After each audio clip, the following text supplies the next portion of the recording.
Q-Tracks. Nejsem připraven na smrt, i když jsem velký zmrt. Sice je to nový začátek, život plný splátek. Řezal jsem se, nechtěl jsem chcípnout v base.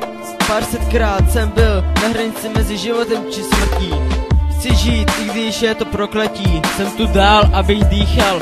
Byl jsem na jibce, když mi tam snad operovali opice. Zjistili mi otřes mozku, když jsem šel na šukačku. Smrt přijde za kačku, čekám na další kopačku.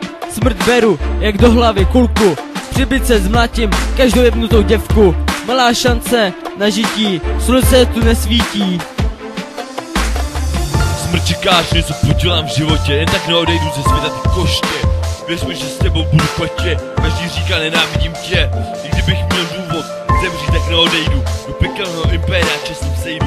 Pořád ten Styx, jednoho temného nepojedu. Jednou si pro mě přijde a já půjdu k ledu. Ďábel po sobě zanechává vzkázu na lidí. Všichni o smrti mluví a přesto ji nenávidí. Mnoho osob se bojí přiznat pravdu a stydí. Celý svět jde do záhuby a každý to vidí.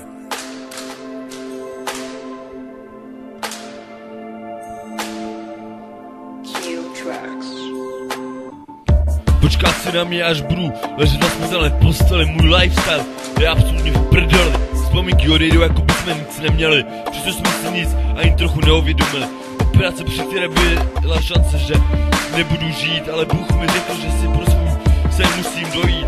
V rakvi úsměv na tváři musím mít a dnes není ten čas zemřít. Smlouval jsem s ďáblem o smrti, říká, až přijde tvůj čas, zavolám ti. Fréři se řežou, ale nechtěj smrt. Je vidět, že neudělej ani prd. Začínám si kupovat růže, žít mi tady nikdo nepomůže. Žít či nežít, to je otázka, kterou nejde nic zkazit. Pocítit umírání, k tomu není vysvětlení. Každý chcípne, pro někoho to je jasné. I když vím, jak je to přijít o ty nejbližší, šel bych do všeho tělem i duší. Srdce mi pomalu už nebuší, ve 3:30 mě ďábel slyší. Přišel ke mně anděl s oškubaným peřím. Odcházím, protože musím, noci nemůžu dýchat, protože se dusím. A teď na dobro s archandělem odcházím. Otvírá se brána do pekla, tam kde plameny šlejí, ani tam moc světla. Vidím tam hříšné duše a oběšená těla. Moje duše ze země do pekla sletěla.